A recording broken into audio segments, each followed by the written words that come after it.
All right, guys, we got some new information about Pokemon Winds and Waves. We're going to be talking today on the podcast about the next Legends game. We got some new information about that. Maybe a little bit of Generation 11 talk. There's new information about the Pokemon anime and what that's going to look like in the future, specifically for the Generation 10 anime.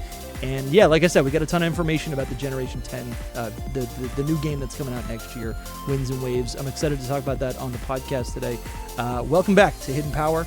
This is a Pokemon podcast. My name is Dusty Go-Goat, and today I'm joined by Hoops and Hip Hop. Hello. And Soul Silver Art. What's up? Let's start out. I'm ready to go. Yeah, let's start out right here with the new Pokemon Winds and Waves. Everyone's saying leak, but I think we're trying to maintain a rumor status on a lot of this stuff. Yeah.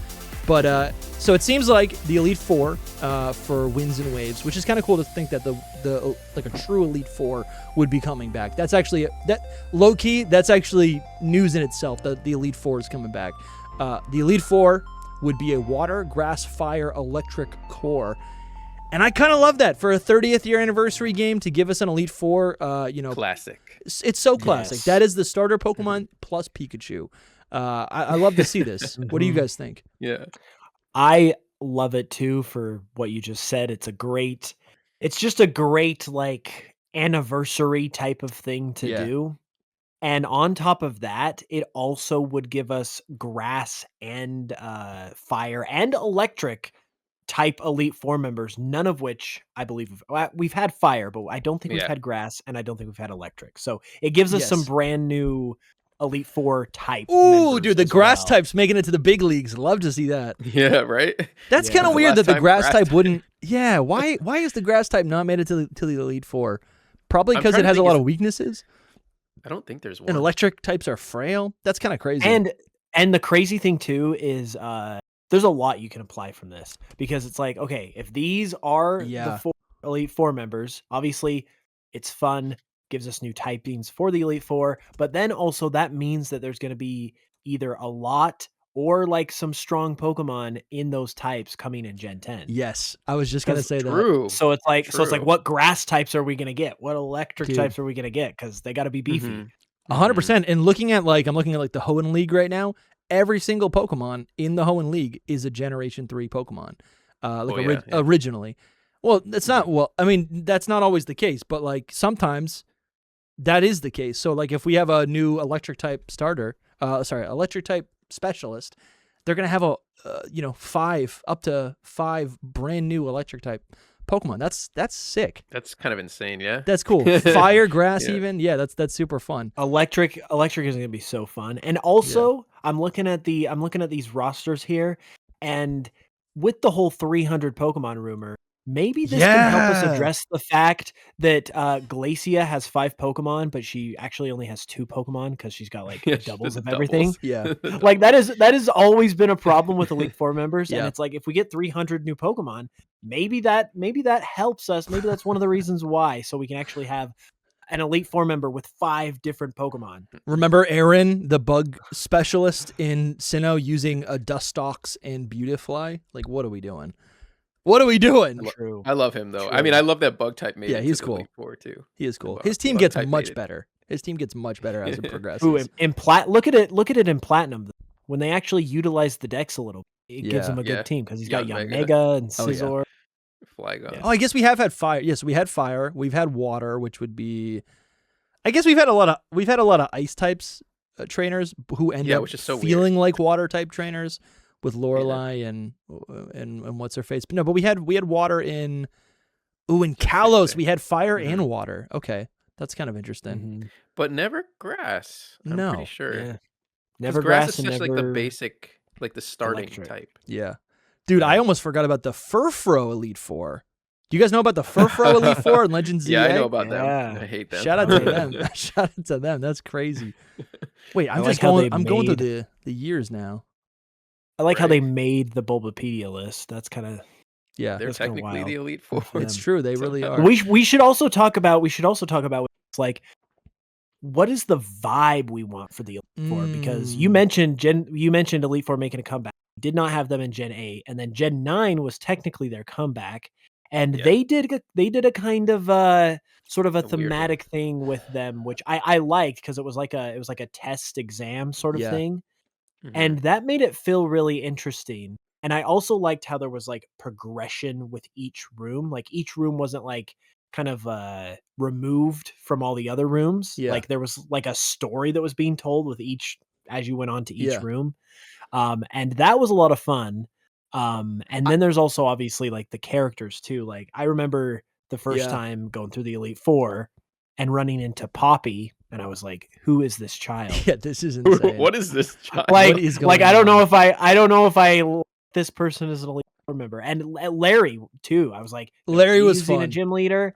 Well, I didn't really like that they reused him though as an Elite Four because he was a gym leader. Sure, you want to meet like brand Like new when people. yes. So like, See, the I liked it because it characters felt are like it made him feel like he was really living in the space, and that reminded me of like older Elite Four, Elite Fours, where it's like Koga was a gym leader and then an Elite Four member.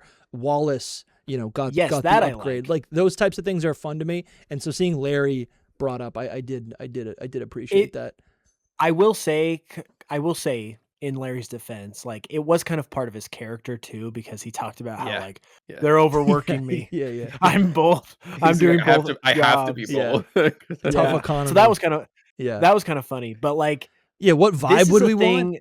This is a thing that I want with the Elite Four though, because like like that whole situation happened in Gen 9 and previous Elite Four in Gen 7, I really actually didn't like that much because they reused so many characters from Yeah. the game because they like just mishmashed their Elite Four together.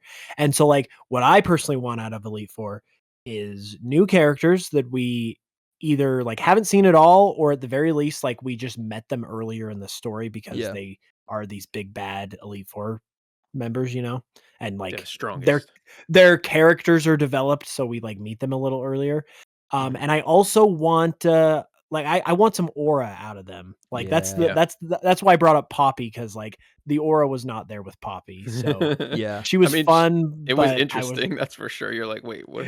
This child Yeah. knows So, how to like- speak like an adult, kind of. Yeah, like I just want some cool characters. So I really Yeah. don't think we've had like a proper Elite Four since maybe Generation 6, and they weren't strong in Generation 6. So maybe I'll give Generation 6 the credit it deserves. But like like Alola didn't have gyms, it had the trials and the trial captains. And then like you're saying, like we did technically get an Elite Four, and it does function like an Elite Four. So I'll give that credit where it's due. Yeah. But it because didn't there are a feel lot like of it, though. recycled people, it almost felt like yeah, people were just stepping up, which is, I think that I don't know. It just It works didn't, with the plot, obviously. yeah. It but- fits the plot, but it's just like disappointing because like it these didn't feel characters epic are- in the same way. I they're think they're that's kinda what hyped it up. is. Yeah, Because it wasn't Right, already, yeah. it wasn't pre-established, and you're like, I've beaten these people before already. So what is the, Mhm. I think that's part of it. It's like if you've kicked their butts once, it's not as intimidating going into it. Yeah, Once it's like you I should be an Elite Four member, Yeah. not you. exactly. No, exactly. I've beaten you. You're not undisputed. And then what's weird And is I'm gonna like, beat you again. yeah, Literally. Galar does not have an Elite Four technically, but I actually think that was think that was really a time. satisfying. The Elite, like Yeah? it's. Mhm. I'm trying to. What is it even called? Just like the. I don't It's even just know what like it's the called. champion. Just the tournament. league? Is it just Yeah, it the was just league? a tournament. There isn't an Yeah. Elite Four. It's like the But whole you can thing is the Elite Four. I think almost. I like that it's actually in a stadium and you're still battling people, right? You still have to like Mhm. level up, and it's still a gauntlet of fights, and it feels pretty epic. Right. But it's not technically the classic Elite Four. And same, No, it and would've been then cool and then if we there was discussed stronger Paldea. ones. Paldea Yeah. to me, coming off of the backs of Sword and Shield, felt just kind of pitiful and underwhelming. It felt underwhelming. They're not really good Elite Four members, is why though too. You're like Yeah. not really. I don't know. It just Well- felt underwhelming. I'm like, we're in a school. I don't care. Like I this would isn't. say they are the teachers, or at least Hassel is. I that's, liked- that's kind of cool. But I In want a terms of the members- plateau. I want I want a plateau. I want to like level up. I want to be on Battle Mountain or whatever. Like Mhm. Oh yeah, I totally agree. In terms of the members themselves, I liked Rika and I liked Hassel. I thought Yeah. they were Mhm. solid members. Larry's fine. I just didn't like as much that he was like double used. Yeah. The other thing though that I'm also looking at with these teams is, and I don't know, they'll probably just kind of like be similar to how they are now in terms of their teams, but with a lot of these guys, their teams are mostly comprised of just like a variety of like older Pokemon with like one or two new Pokemon. Mm-hmm. And another thing I would like to see is them mostly using new Pokemon. Like Yeah, they could have one or absolutely. two old Pokemon. We can hope. But like this is the time for you to show off what the region has to offer. So like give me at least 3 new Pokemon that are just like that are strong and intense and Larry only has 1. Well, I guess 2 later on. And it's kind of crazy because it's like you think that if when they go to like pick the types of the Elite Four that they pick the types that are like that ended up being represented the best in that region, you know, like sure. So like I don't think you should be giving the grass type an Elite Four spot if you've only made like 2 good grass types in the whole region. You're right. Rika has Clodsire, and that's it. Literally it for a new ground type Pokemon. Yeah. Thing is, there's not a lot of ground types. That's probably why like they probably didn't make a lot of ground types. They don't usually either. I think, and that's the point. Like, if there are a lot of like fighting type Pokemon, we could have seen a fighting type.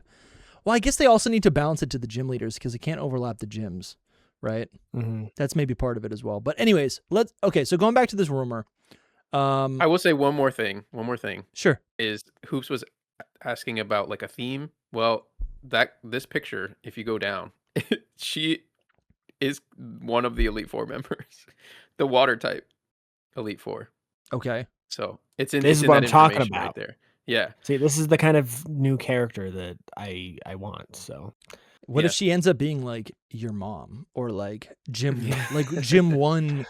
Like she could be Gym 1 because I think just going off the top of my head, every type is represented in the game like before the Elite Four. Yeah. So there's probably a water type gym, and she could be the water type gym leader. There's probably a grass and fire as well. So who knows if they could reuse them. I hope they don't. But I don't. It says it's like the third one down there, or the third line of information. It says girl in the picture is the Elite Four member for water type. See, that's strange to me because she has like flower earrings and she has flower like hair ties. That's what people said, but I see she looks like a grass type. That's what a lot of people thought. That was like the I see the rumor or the claim at first was that they were dolphins or ponytails. Which they could just be like Palafin. They look like kind of like Palafin. Or we could get a new dolphin Pokemon. We could get a new split evolution. I guess I wanted to take a look at these like types again, right? In combination with the rumor that maybe we could see like up to 300 brand new Pokemon in Generation 10. Super hype. That's just like, love that, right? I just love to think about that. That's like exciting to think that we wait this long for Generation 10 and then we actually get a ton of new Pokemon. That's exciting. And with this core here, I'm thinking about some of the rumored Pokemon that were, people were talking about getting new split evolutions or whatever it might be with the water type. Maybe we get a new Clamperl evolution. That could be something, right? I'm just rumored. I am. These like are all absolutely. I'm absolutely convinced of the Clamperl getting a new evolution, specifically for Gorobus. Soul convinced me of this with his whole breakdown on that. Which, by the way, what was the breakdown? I have not. He put. I want to be convinced. That made it really compelling. I'm gonna say though, really quick, because I haven't told Soul this yet.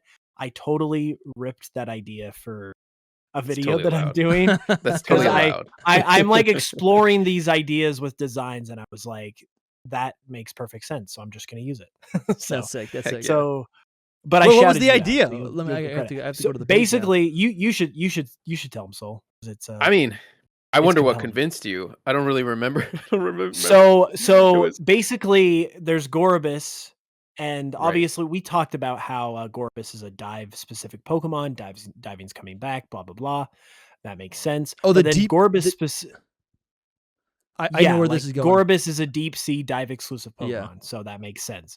But then Gorbis specifically is known as the South Sea Pokemon, and there's an Indonesian deity that is known as Queen of the Southern Sea. So it's like the pieces are just like coming together. That's kind of fun. See, I didn't even know that that's the post you were talking about. Yeah, because I feel like we talked about that on the podcast. The fact that it was like a deep sea Pokemon. I did get the idea from the podcast because we went on Gorbis's Bulbapedia, and I saw that it was the South Sea Pokemon, and then in my mind I was like, it's the Queen of the Southern Sea Pokemon, which is like literally there's a deity that is like Hoops just said, that is very influential. I was thinking that even the legendary of Waves could be based on that. Sure. That Pokemon. You're never gonna find it. Yeah, this is a while ago. But and then also there was a rumor about what was it? Maybe Salandit getting a new evolution, and that is part fire type. Could it evolve into a new Pokemon that is the ace of this Elite Four member? I think a lot of people were thinking that it would be like one of the bosses of an island instead, but could be. I think. Yeah, anything's possible. Could also be doubled up, though, I think. Yeah, true. Another thing with the Gorbis thing, somebody had suggested to me, and I'm going to do this tweet as well, but her hair kind of looks like it could be a Gorbis, too. I was just going to say that. Ooh. Not Gorbis impossible. Thing. Yeah, I do kind of see that. Yeah. So. Interesting. No, she's going to be a grass type. She's got to be a grass type. No, who knows? But the rumor is that she's a water type. I see what you're saying with the grass, but I think that there's a theme throughout all of the I think just like flowers. Her necklace. Yeah. You see her necklace? I think that is actually part of the gimmick of the region. I think you see the player character wearing something very similar as well.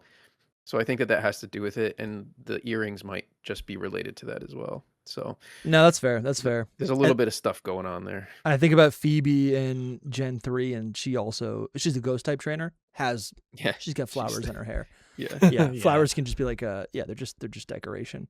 But we need some. But that's kind of exciting. That really is exciting. What were the other like rumored Pokemon to get split evolutions? I'm gonna try to pull them up right now. There was Salandit. There was Gorbis, there was Nincada and Ninjask, there was Houndour, there was Onyx, and there was Zweilous. Yes. Good man.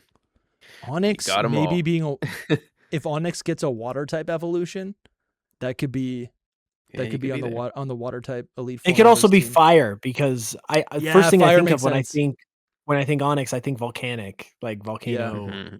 So I could see that. So, yeah. And then here we go. Yeah. Oh, Houndour. Houndour is another fire type, right? Yes. It could evolve into become a fire ghost type, and mained by this Elite Four member. Zweilous is kind of weird because it's like a dark dragon type, but I could see it evolving to get a different type. To be honest, all four of these I could see evolving to become fire type. Yeah, that's true. Onyx, Houndour, Zweilous, and or Zweilous. Dude, I've been getting. I just realized I was doing it for the last like couple minutes. I've been getting roasted for how I pronounce. I think it's Zweilous. Is it Zweilous? Yeah, well, that's the very German way to say it. Yes. People have been in my DMs. I've been saying I adopted the V pronunciation of the W, but I was still doing like ES, like Zweilous, and. Well, if you pronounce, I'm trying. If you pronounce the German part actually German, then it'd be Zweilous. But I don't think it's incorrect to say Zweilous because we're speaking English. Yeah. Yes. So you just pronounce it in English. So nice. Now I'm just all kinds of confused. I think also like the Elite Four core of Water, Grass, Fire, Electric. Like like our information about Generation 10 is limited, but what we do know is that this game is going to have like a heavy emphasis on like the power of nature. And I do think Water, Grass, Fire, Electric are elemental. Those are like natural elemental typings, right? And Yes. I feel like that does make a lot of sense for what we know about this game. And I can see these Elite Four members being guardians, right? Being like, people who have really harnessed the power of nature through their Pokemon. All of these types. Because nature's are so a sick. huge thing Yeah. in this game, I'm pretty sure. Like, that's another thing when you were talking about the themes of the Elite Four. I'm like, it might have some like natural weather vibes going on Yeah. too. So, And then Okay, makes sense. the other question I've is like, gotta- who's the champion going to be? What type are they going to have? Well, we know. We don't know the type, but Yeah, what type? What type is he going to be? Yeah, They'll we'll talk, probably We'll be- talk about I- the I champion would- in a little bit. I Yeah. would hope they would be There's pictures. multi-type, because to me that's always the best kind of Ooh, champion. Is yeah, that's the true. multi-type I agree. champion. I was I- gonna say though, quick theory on Okay. the electric type, or I guess the Elite Four in general. With them having the starter types and that feeling kind of like a anniversary callback, what are the odds that they each have one of the Kanto starters on their team? Yeah. Oh my No, gosh. that's so good. Yes, that Like makes a lot of I sense. don't think that, I think that's a non I think there's a non-zero chance of that. And Or- so for electric, let me cook here for a second. Not even Kanto, the just the Gen 10 starters. It could be that too, yeah. But like Go, in go, the cook, in terms cook, of cook. the anniversary vibe For of sure. it, I could Totally. see Absolutely. Absolutely. And then for electric, obviously that's Pikachu or probably Oh. Raichu. if they fall. Raichu. I was thinking Raichu. And the thing I was gonna say, Yeah. with the electric type person, the electric type member, is we already know that, or there's a rumor, I should say. We don't know for Yes. there's a rumor that one of your rivals is going to be Lieutenant Surge's Yes, son. yes. So what if the Elite Four member is Lieutenant Surge and he has a Raichu? Oh, that's so good. Bro, That's so much yes, fun. I like that so much. Let's go. That would That's be super sick. fun. Is this league gonna be Misty, Erica, Blaine, Lieutenant Surge? I think we're going too far with that. That would be but- crazy. But Lieutenant Surge just being there as an Elite Four Yeah. member would be so much fun. And we It's gonna be haven't hype. seen that. He would be old too, so he would Yeah. look Mhm. a lot different. He would be old. Yeah. Like And he also already plays into the trope of like the old like American military guy vacationing in Yeah. somewhere, in what would it be like just like an Asian island, or it yeah, wouldn't like be. he's Is retired or- Japan's not Southeast Asia? That's what is that? East Asia? No. Yeah. It's just Japan. But anyways, Mhm. That's why Lieutenant Surge is in Kanto.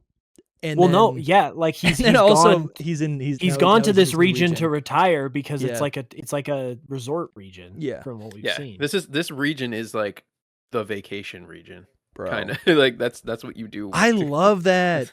That's so much Yeah. fun because like how cool is it that like Koga just like demonstrates his strength, right? And we get to see him as like I don't think I would care about Koga if he didn't actually become the Elite Four Yeah.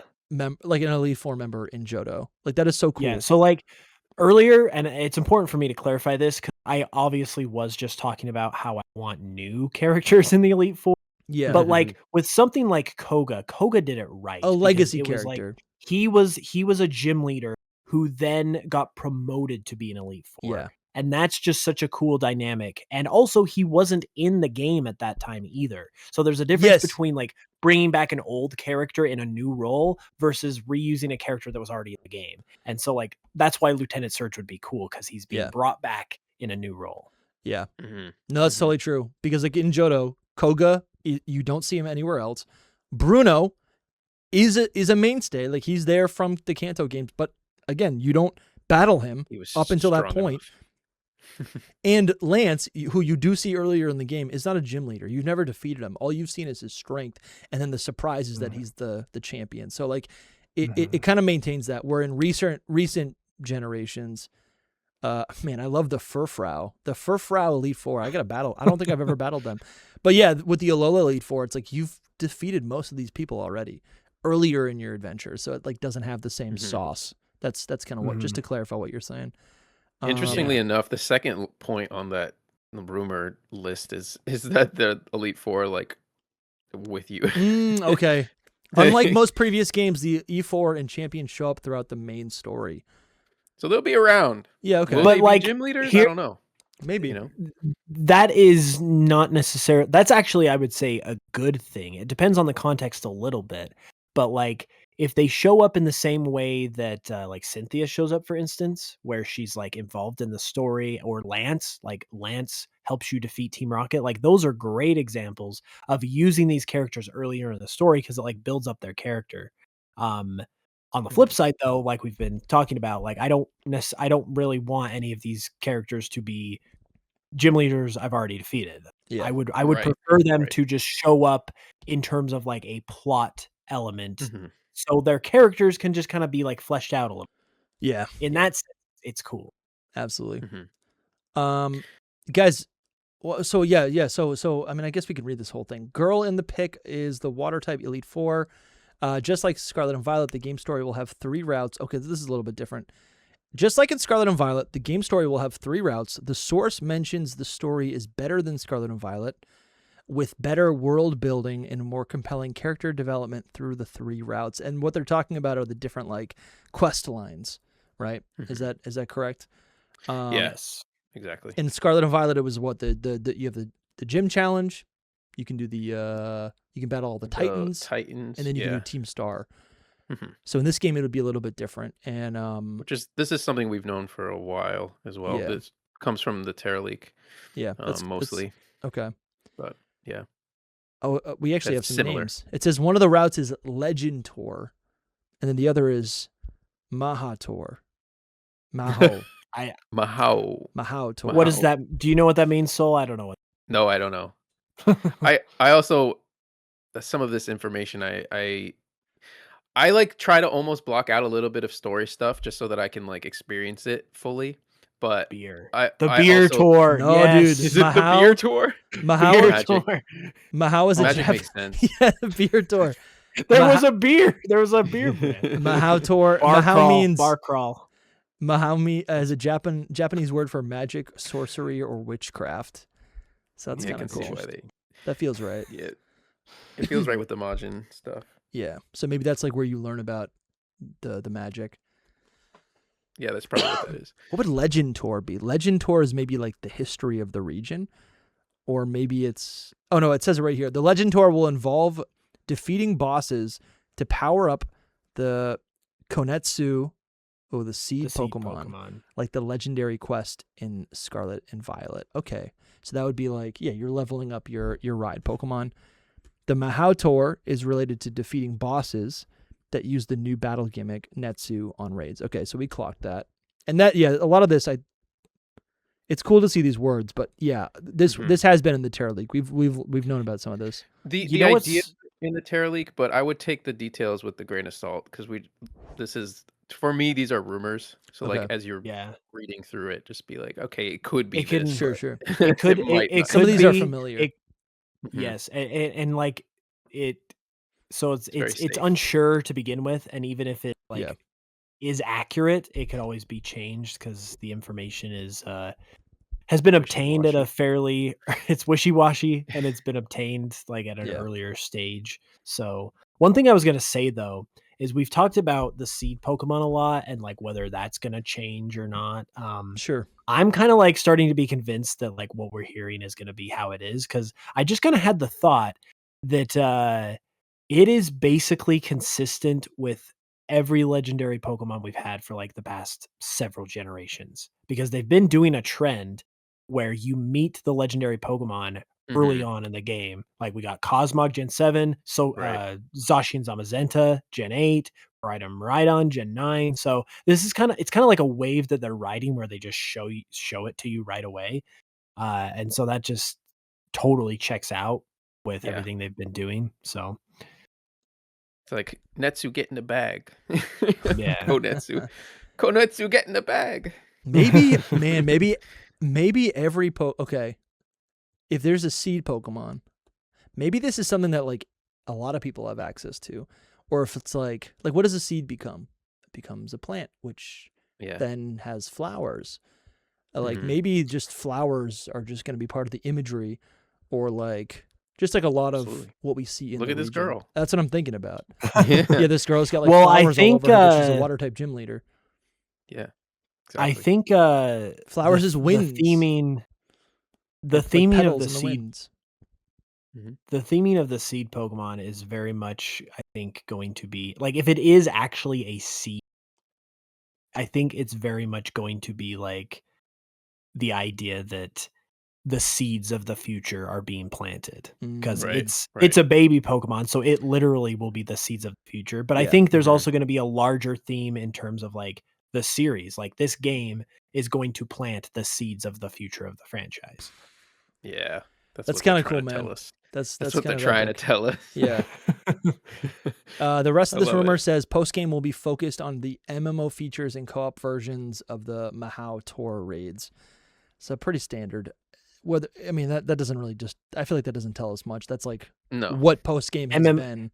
Oh, it does say yeah, I kind of glossed over MMO, it. It does say though. MMO features, which Right. if we're talking about sowing the seeds for the future, we did just do a whole bonus podcast of Secret Power for paid members on Project Seed, which is the rumored Pokemon MMO that's going to be coming out in a couple of years. We cooked on that episode. All comes together. Project It Seed. all comes MMO, together. It all comes Seed together. Pokemon, Yeah. MMO. It's all coming. I'm together. keeping my eyes peeled for like a ports Pokemon. Maybe that can be a tease at future ports. That'd be nice. Yeah, there you go. Yeah. So Soul, is there anything else on this? I guess like on this, there's something else right here.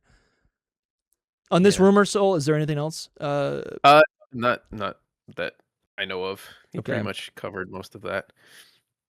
That's says- interesting. Read that. Yeah, It read says that. this is all coming from Centro.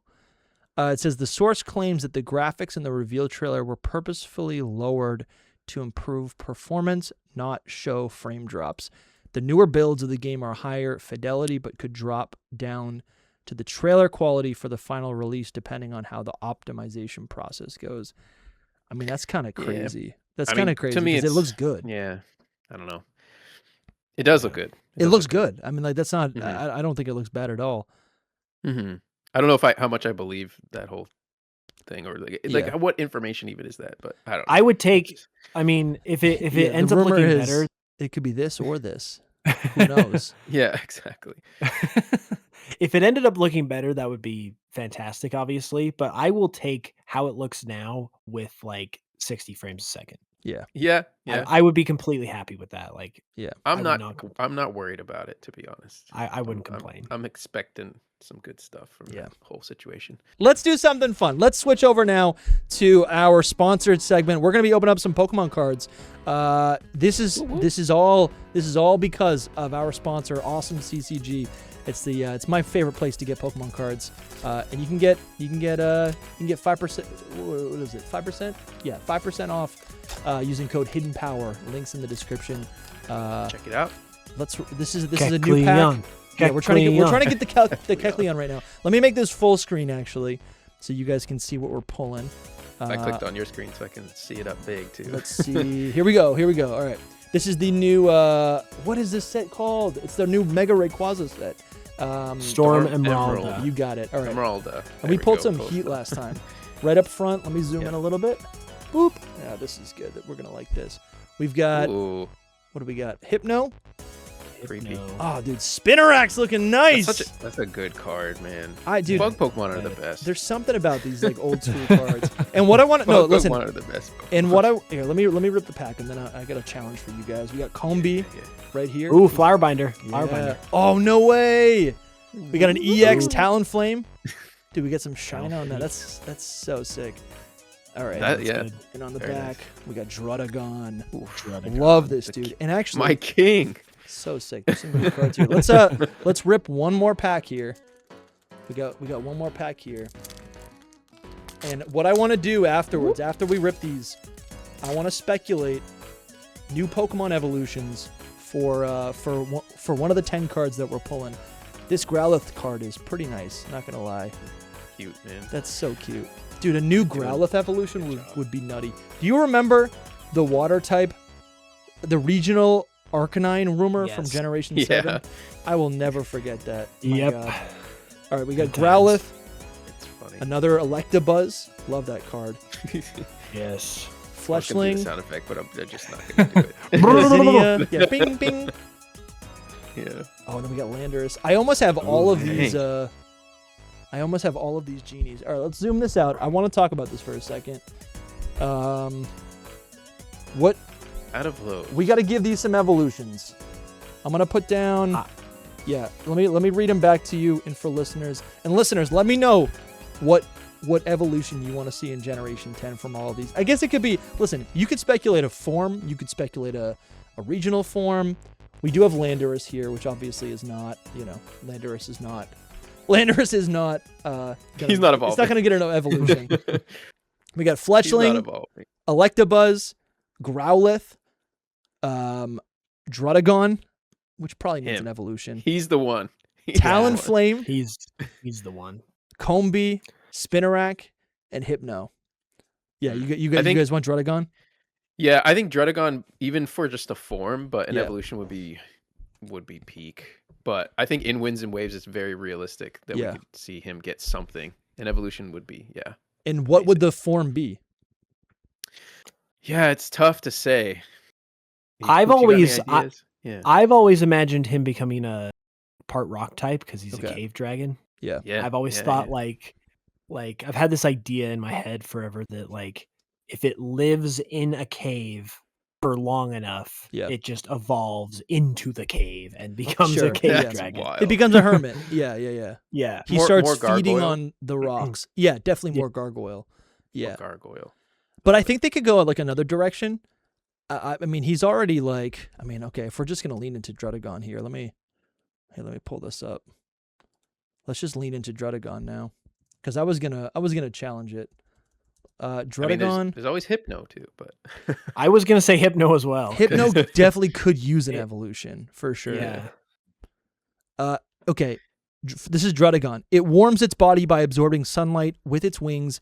When its body temperature fails, it can no longer move. There you go. That sounds like a rock type, right? Like it stops rock moving. Ghost. Give him a hoops. Rock ghost. Yeah, baby. It races through. Yeah, give it a ghost type. It races through narrow caves using its sharp claws to catch prey. The skin on its face is harder than a rock. Rock type. It runs through the narrow tunnels formed by Excadrill and Onyx. It uses its sharp claws to catch prey. There's a lot of this.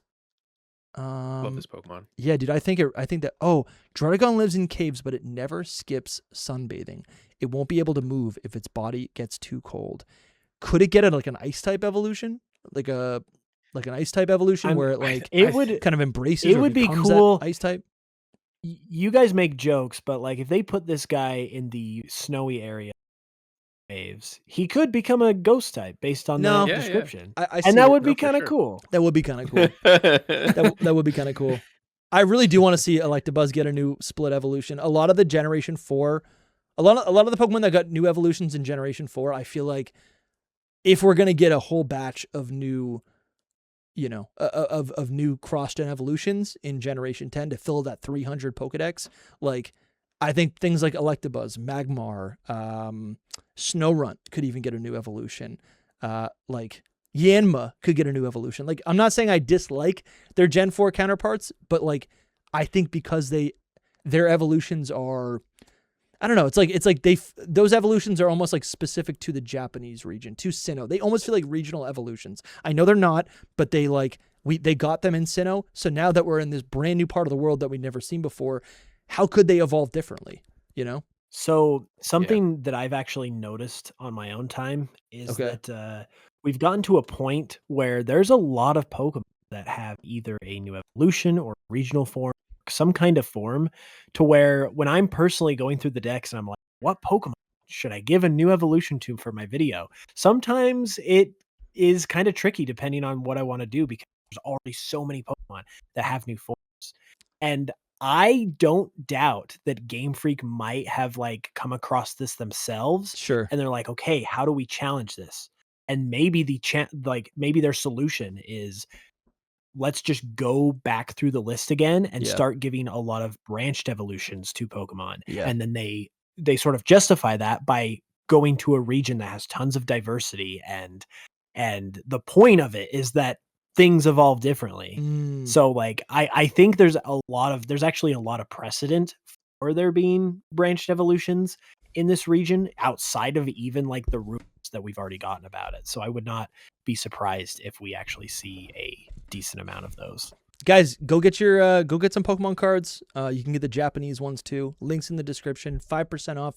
If you're gonna buy Pokemon cards, you might as well get them for 5% off with our code at the link in our description from our sponsor, Awesome CCG.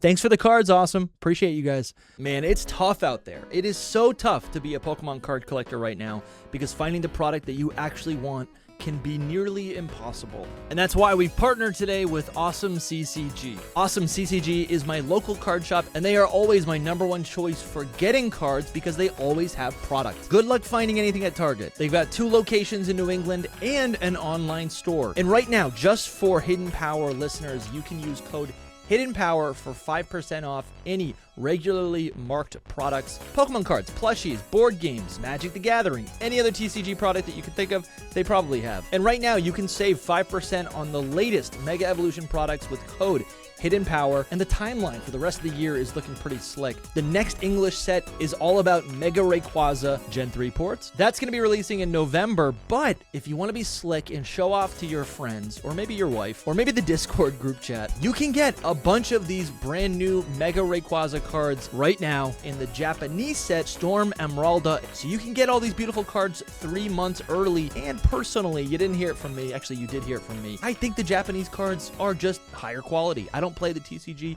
I'm a collector, so I love to collect the Japanese cards, and they're cheaper. Links are in the description and the pinned comment. Use code Hidden Power to get 5% off any Pokemon cards that you were already going to buy. It's a no-brainer. Thank you, Awesome CCG, for sponsoring, and now back to the podcast. Now, let's talk about the Pokemon Champion. Not the Pokemon Champions, the video game, but the champion, the new champion. How much do you guys want to show? Basically, there was a new image that started circulating. You can scroll by it really quick. I'm gonna show it. It's pretty blurry. Yeah. Apparently, Gen 10 concept character art leaked from the upcoming anime, and I thought originally this was supposed to be depicting, and we'll break down who these characters are. But originally, I thought this was supposed to be like characters for the next mainline, like Generation 10, anime. But there's also stories, so there's some news stories, some rumors that like the Gen 10 anime is actually going to be like, for the first time ever, not like a weekly show or whatever, right? It's going to be basically like any other type of TV where it's like you get a set season and then maybe you get a new season a year later. Right.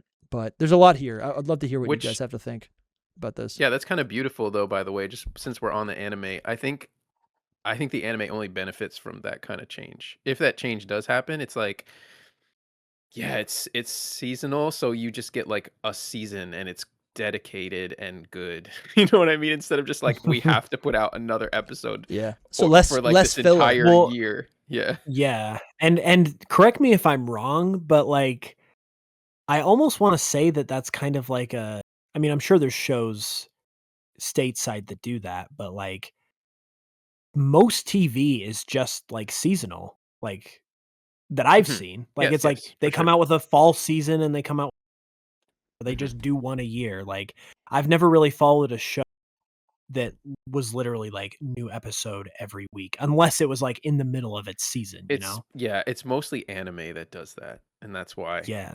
That's where this is happening. And I will say to that point that being in a somewhat similar position without nearly as much pressure, a YouTuber that tries to get a video out every week, it is a struggle.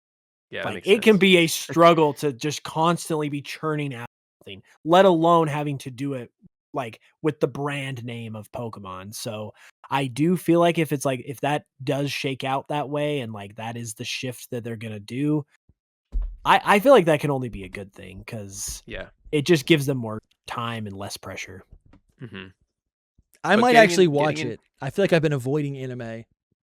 I don't avoid it, but it's like it takes a lot of time to watch a lot of anime or to keep up with it just because there's so many episodes. It makes it more digestible 100%. Yeah. This actually might also be, I'm thinking about it from like a content creator. I'm thinking about Zach Toshi. I'm thinking about like our friends who like make like anime Pokemon content. And this actually might be better for them because it's like when a new episode comes out or I guess like there's the whole period of anticipation. They almost have a break to anticipate and to theory craft, right, what that new episode's Yeah. going to be. Mhm. So it's like there's seasons for fans, for viewers, but yeah, this is also kind of nice because it allows, like, it gives space to kind of just like to take a breath, right, and imagine, Yeah. as a fan, what could be coming next, right, in Yeah. in the next season.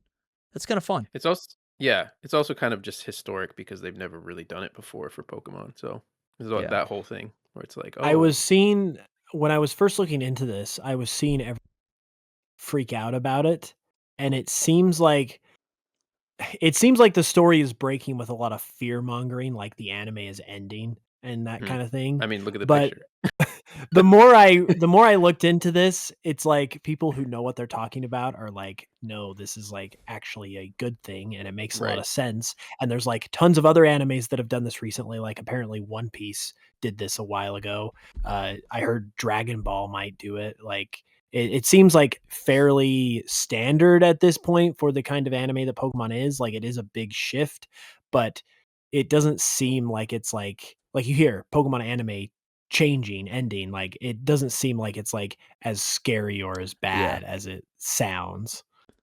Yeah. And I think this was It, interesting to me because, like, not only the images, but like, the story, because I feel like what has kind of existed and has maybe been changing over time is the relation between the anime schedule and the video games, right? And Gen 10 was weird. I'm sorry, this last generation, Scarlet and Violet, Gen was 9. weird, Yeah. right? Because it's like Ash was no longer there.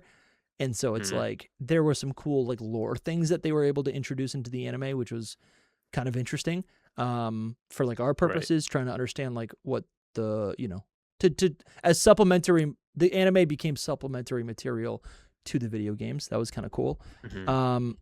But even in Generation 8, it's like we never actually got a Galar, like a Sword No, and Shield anime. I know. Mhm. Kind of terrible. And so But yeah, as that's where that it has started evolved, changing. yeah, Yeah. like Mhm. that's been evolving. And so I'm wondering, Mhm. like, in which direction is this new Gen 10 anime going to go? Right. They're finally getting into some kind of full evolution stage. It is interesting because how it ties into Gen 10 is going to be strange as far as we've heard from reputable sources. It's like apparently Horizons is going to have a Gen 10 arc. So Horizons is going to last longer and it's going to still have Gen 10. And then this new anime is starting. And Okay. it's not really the thing is it's not like technically a Gen 10 anime, like where it's like focused on Gen 10, because it would have started with Yes. Gen 10. Yeah. Instead, it might just start like in the middle of Gen 10 and be like obviously related. We don't know, but um it might be related in some way. It's a little But murky because Horizons we have might. So you're saying like we Horizons might be kind like Horizons is going to Horizons. overlap with the release Yeah. of Gen 10 and then maybe even include some Gen 10 stuff. That's cool. Yep. Because we know about like some of the leaks about uh that new girl Navi. She is supposed to have a new Gen 10 Pokemon, so Yeah. it's leading into like a Gen 10 arc kind of thing. Okay. So we'll see how it all shakes out. But the image that you see down there is from something separate from all of this. This image is from like a special anime, whatever you want to call it. It's like an anime special. Yeah. um It's for like a sort of like a Pokemon Generations type of yeah. thing. Yeah. I'm trying to think of like something that they did similar to it. I guess Paldean Wins, but yeah, I Yeah, don't feel Paldean like that was Winds.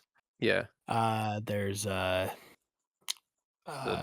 Twilight legend. Wings, Yeah, there's Hisuian what Snow, mhm. all those that are like 3 or 4 episodes and they're like 10 minutes long or something like that. But to me, this almost feels more like the thing that they did in Horizons, where it's like Roy's trip to Lumio City, and Mm. they did like a whole three episode arc of like him being in Lumio City, and so they connected it to Legends EA. I think that's more what this is along the lines of, except it's not like a part of the anime; it's its own separate thing.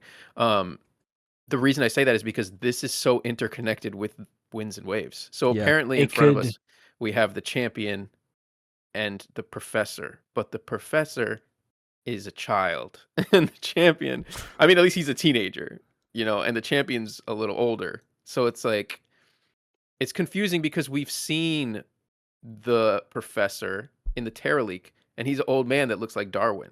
So in the games, he's an old man that looks like Darwin, but in this prequel anime, like this happens before, obviously, he's a kid.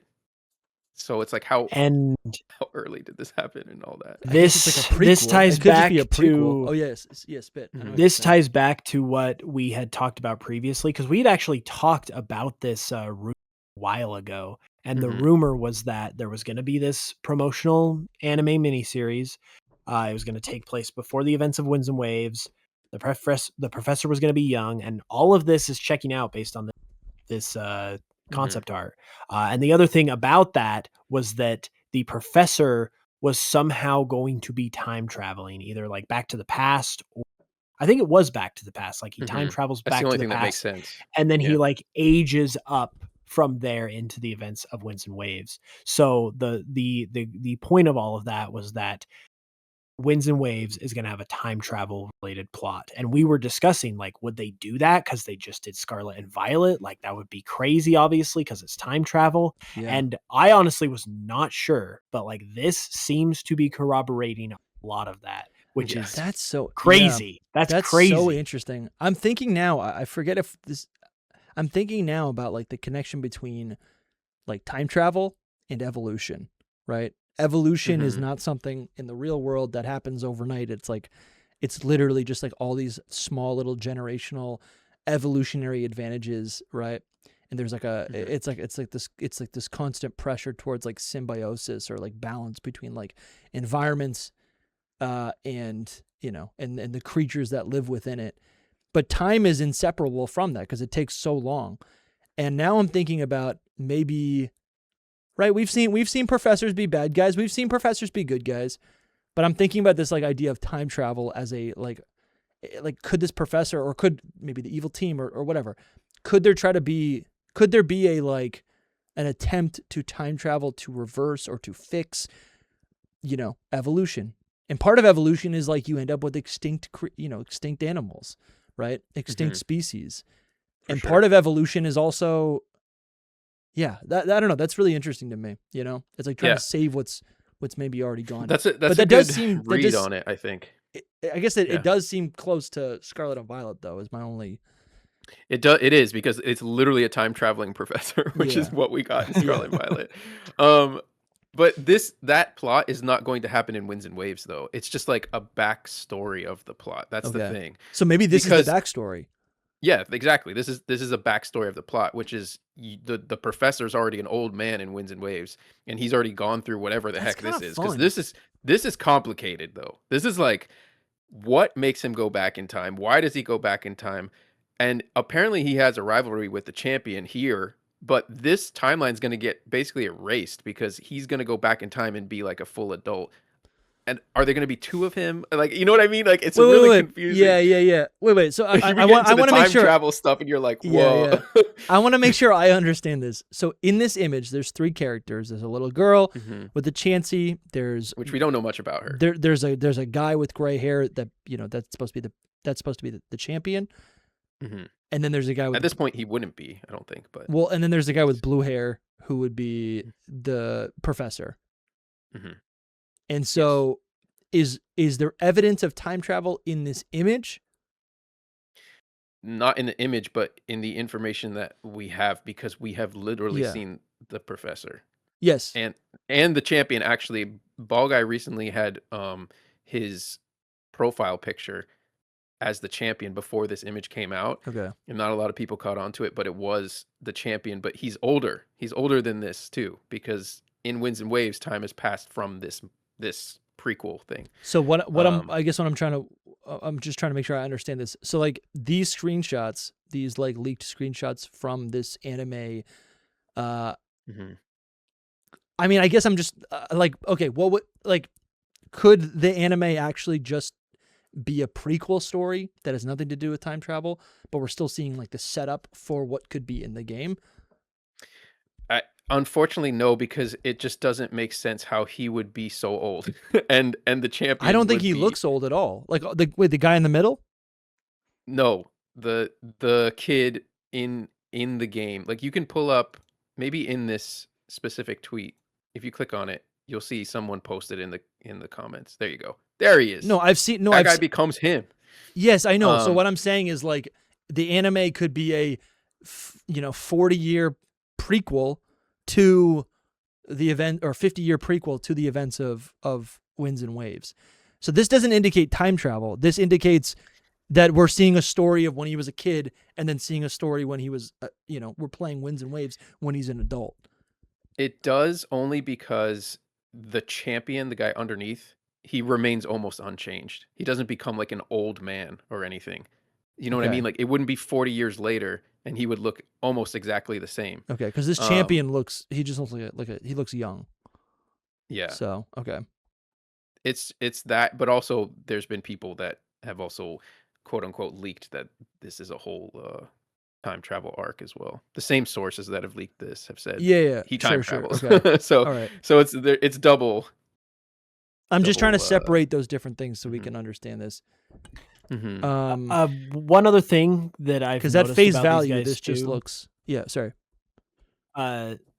one thing I have noticed that's also interesting about these two is that one of them seems to be wind themed and one is wave themed. You think? Because the champion has like, he's got gray hair, so like kind of windish colored, and his shirt kind of looks like it could be. I mean, it's got like waves, but it's also got clouds. Yeah. And then Mhm.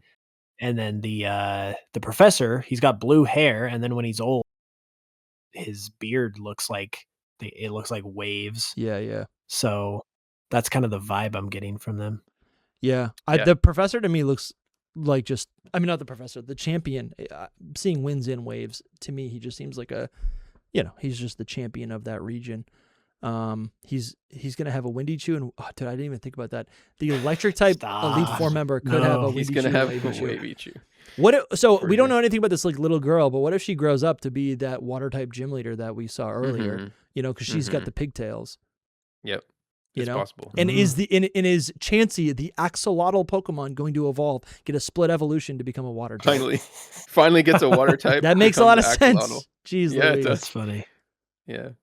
Let's It go would with be. that then. super Oh my interesting. gosh! If there was like actually like legit time travel in the game and not just like setting up the game, Yeah. imagine how cool it would be to like halfway, like you meet all the characters, Damn. you're in the thick of it, and then you go back in time and you meet all of these kids. Again, yeah. That would be- You meet all of everyone you know at like different stages.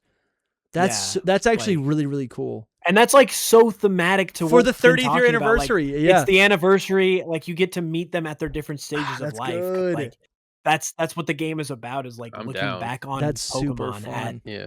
all our stages, like all the different stages. So Damn, dude.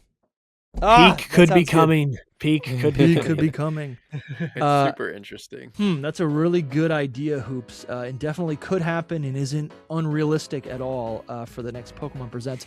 We want to just listen before we continue. I do want to thank our highest tier Hall of Famers. These are the people who go above and beyond and make this show possible. We want to give a huge shout out to Coronet Highlander, NMT Arts, SEH Art Gold, Nathan Shorter, Louis Gervais, The Real Pokegod, Steven3338, Normal Guy.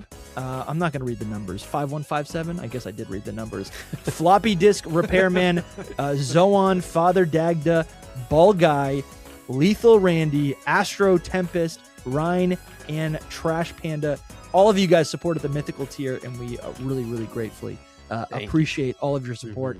At Thank the you, thank you, Arceus tier, we got Chief Keith. That's a new sign up. Shout out to you, man. Thanks for the upgrade. And of course, Thank you. at our Game Freak Inc. level tier, you guys are Ishihara, Masuda yourself. We got Bramtastic, Young Smokey, and his doppelganger, Patreon, Young Smokey. Thank you guys so much for the continued support. We appreciate you guys. This show is not possible without your support. If you want your name read on the next episode of Hidden Power Podcast, links are in the description. Sign up at the mythical tier or higher. We appreciate you guys, and back to the episode. Thanks so much. There was the rumor about how Winds and Waves is possibly going to have different directors other than Shigeru Omori, because Yes. there was the assumption, and there was like a leak as well, that Omori was the director of the game, which he's been since Gen 7, so that wasn't really surprising. But then there was a leak that came out that said that might have changed, and now the director is actually two people, and it's the guys who directed the Sword and Shield DLC and the Scarlet and Violet DLC, and they're like co-directing the game. Yeah. And What do we think that about is this? that is huge. I was That like, is huge. I'm That is losing my mind. huge because Pokemon, when it comes to like just how it operates, it's always operated in kind of like these eras where there's been one person at the top of the food chain, and they kind of like decide the direction of like the whole franchise basically. So obviously there was like Tajiri at the very beginning, and then Masuda took over. He was there for a while, and then Omori took over from him, and he's been in charge since Gen 7. So like all the modern day Pokemon stuff more or less has been like under his watch. And so this is suggesting that like he's not going to be doing that anymore, and someone else is going to take over as like the captain. Yeah. Which is interesting because it's like it's two people. So I almost feel like they're like still trying to find that one person who's going to lead them, but like Omori is like ready to like move on. Yeah, It it's seems like. interesting because you see with Omori, he was overseeing Pokopia and he was overseeing Beast of Reincarnation as well. So he might be moving into more of an overseeing role, overseer. That's the word. Ooh, You know, like, yeah, like I don't think that. So here's the thing: we've been talking about the Terra League forever now, and all of this information that we just even talked about was from early drafts of Winds and Waves, and they all come from Omori. So there's no doubt in my mind that Omori has a huge influence on Winds and Waves. He like literally came up with most of the things happening in Winds and Waves. But whenever they moved on, so basically we just have a prototyping phase and then we have a like actual development phase. Whenever he moved on, it could have been at that breaking point where they start developing the game. These guys took over as directors, and I think actually Tani, one of them, he is the lead director, and the other guy, I forget his name, he's like just supporting him. So I think Tani is the main director, which brings joy to my soul because he is the director of the Swish or Sword and Shield DLC, which I loved. So that's exciting. But I think that Omori's still there. He's still around being like, oh, we should do it this way or that way. I think he's still overseeing these games. I know that we're talking about these people taking over as directors, but I think Omori's still involved. With that being said, being the director is a big deal. Like they're still in charge of the main things that are happening in this game. I think it's important to maybe bring up here that like these Pokemon games are like too big to fail. They're massive, right? Like, and I think also like and what I mean is like there are so many people working on these games in all sorts of different facets, even outside of like public roles. Like there is so much collaboration.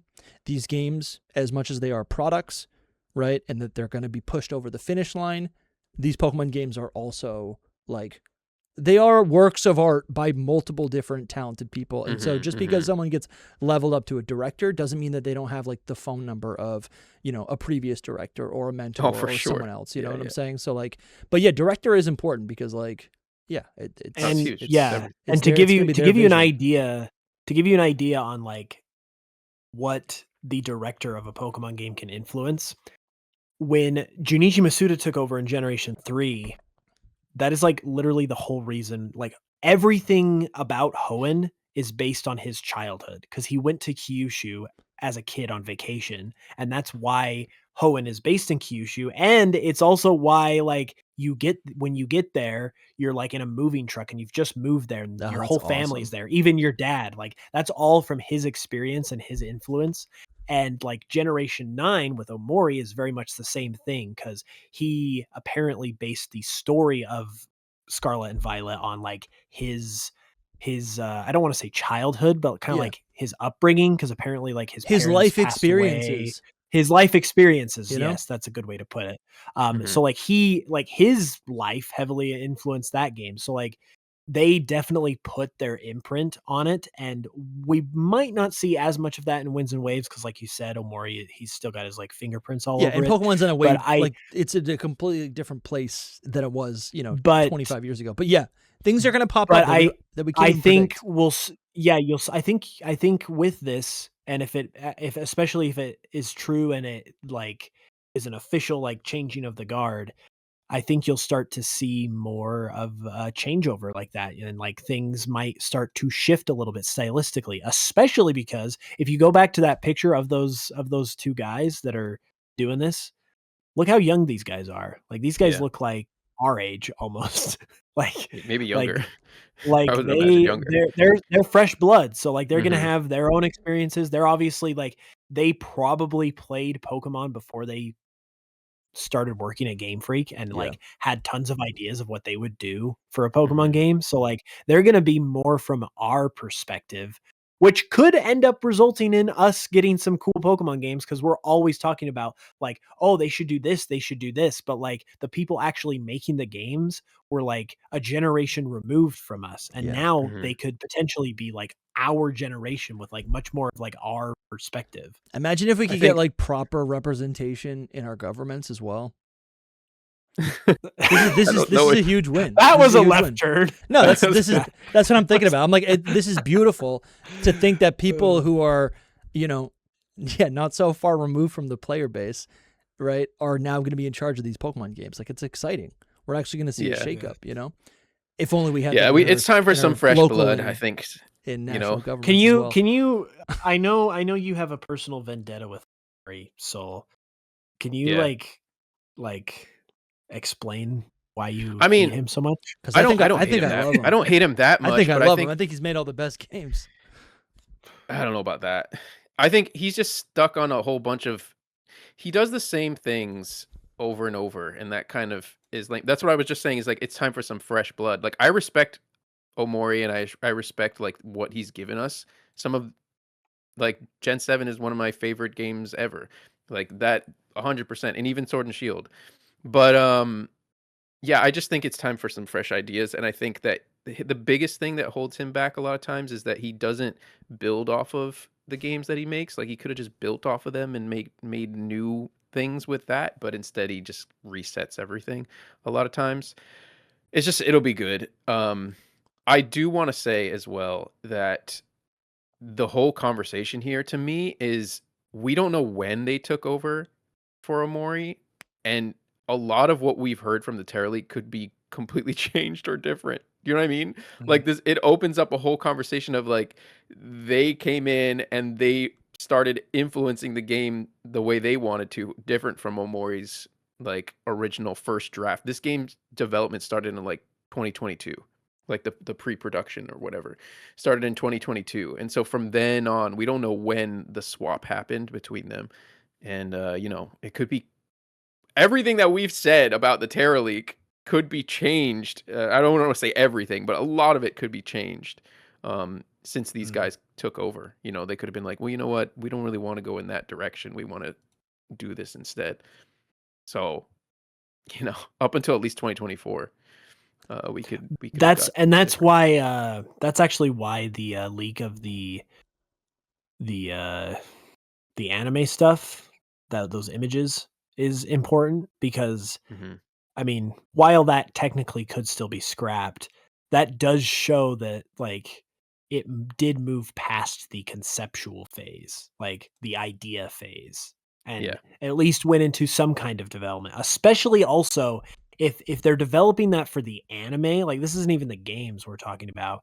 They're starting to develop that for the anime, and if they're working on it for the anime, that would tell me that whatever's happening in the games is probably pretty set in stone if they're ready to build an anime based off of it. Hmm. So Yeah. that's kind of why I'm inclined to believe that this stuff, some of it at least, is like starting to get set in stone. Hmm. But then also to your point, like there's a lot of stuff that like either because of just like the timing or these guys take over and they want to change things up, like stuff will also change. So that's why I ultimately think that when we finally get the games and we look back on them and like we compare our notes, I think it's probably going to be a mix of some stuff was like accurate and then some stuff was just like totally different. I I think think we'll get this is a huge leak in general because I think that that's almost guaranteed now. I think these two coming in means that what we know, like from the Terra League, has changed because they're here. Like they change it because Yeah. before it was all Omori, and now it's these two other guys took over, and they're gonna put their influence in and change what they want to change about the game in the past 2 to 3 years that they've had with it. So I just think like a lot of this yeah, stuff is still like, like a lot of the games are still already built, like whether it's pre-production or even just like foundational stuff. Like, I don't know. I think there's a lot we don't know, is I guess what I'm saying. And I'd be curious yeah, to for sure. like, I think the idea of new blood, so exciting. That's amazing. The idea of a new Pokemon game that is like, I think we all assume like it could be, it's just going to be like a million times better. I don't really know if that's necessarily the case, but the creative changes, the creative differences, that is what is exciting to me. This idea that like, things that maybe seem a little persistent, as you're saying, things that are like a little bit maybe frustrating that we see over and over again, in terms of like decisions that are made. Maybe different decisions will be made, and that is exciting. But I would be curious to see like what actually does get changed. Like what is going to feel different about this game? Because I think what has happened in the past, there's been times, I always think about Generation 5, where it's like, I pick up the controller, and for the first time, I remember being like, this does not feel like a Pokemon game. And I didn't really know why. And looking back, it was mostly the art style. So like little things can have like a big effect, Yeah. So I'm curious I to do see what wonder, they actually do. I mean, on that conversation or on that topic, it's like, I don't know. I think that they are really building. It's funny because I was just saying the opposite of this, but they're really building off of Scarlet and Violet. Yeah. It seems like so. That's what I'm saying. I think that's a good thing, but it's also like the worst thing to build off of. Like this is if not. That makes sense. I think what I'm trying to say is like, Game Freak's not actually an indie developer, right? Like there's a giant. Like there are ideas that come in, right, that influence the creation of the game. Someone's still manning the ship as a director, but like, there's requests on the right, there's requests on the left, there's limitations up ahead. Like, all of a sudden, this has got to make sense with this new thing that's coming down the pipeline. Like, this really cool feature that we developed, guess what? We got to scrap it because Project Seed or something. This really cool anime prequel that we did, we got to scrap it. Yeah. So like, I will say though that that in regards to Scarlet and Violet, it's got its flaws for sure, but I think like not a bad foundation. It's not a bad foundation because like the biggest problem with Scarlet and Violet was just the performance, like the skeleton of it in terms of and the art style, the plot line, the idea of it. Yeah. There's a lot of really good, solid stuff. Like structurally, really it is still a Pokemon I feel like, game at the end of the day. Like if we would be having a totally different conversation, and again, you'd still have things you could critique, but we would be having a totally different conversation if the version of Scarlet and Violet we played was the version that came with the free update for the Switch 2. Like if we played that version right out of the gate, we'd be having a very different conversation about Scarlet and Violet because people like it would run fine and people wouldn't have anything to complain about. A lot more. And like looking back myself on my experience with the game, I've kind of looked at different things and I've been like, okay, I'm not saying this is the greatest Pokemon game ever, but this was like this part about it was really, really good. And this was awesome. I loved this element of it. So like I personally am totally good with them building off of this game.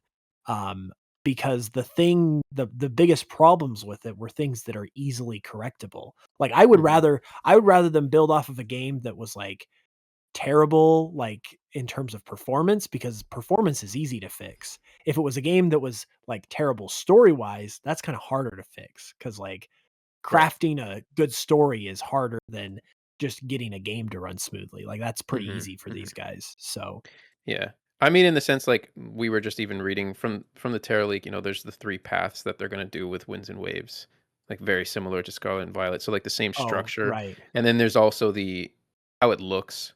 It looks very similar, except way better. So Yeah, and it's yeah. not bad. It's not bad. And And believe you me, I played Scarlet and Violet, and I enjoyed Scarlet and Violet, unlike most people, because I didn't have many bugs or performance issues. My neither did biggest I. things, yeah, I enjoyed it thoroughly. I thought it was a good Pokemon game. I don't think it's the best Pokemon game, but I thought it was a fun Pokemon game. I think the biggest issues was the world is so bland. That's about it.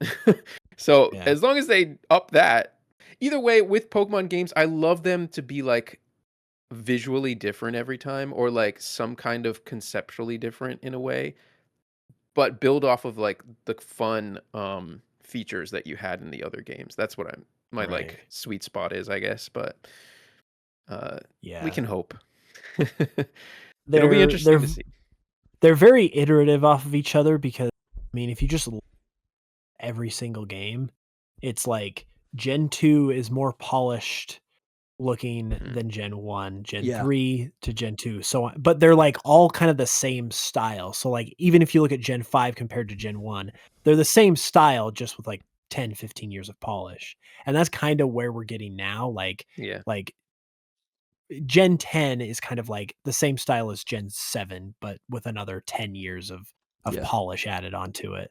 And so it kind of does become its own thing, but I think a lot of it is just like the small changes over time end up looking a lot different when you compare it to like older games and stuff. But to your point about the like the whole three-pronged story element, that was one of the things I really liked about Scarlet Violet. So I'll welcome that back, because especially if there's like more branching options and they're maybe longer. Yeah. And they're Sure, that'd be more great. interesting and compelling and difficult.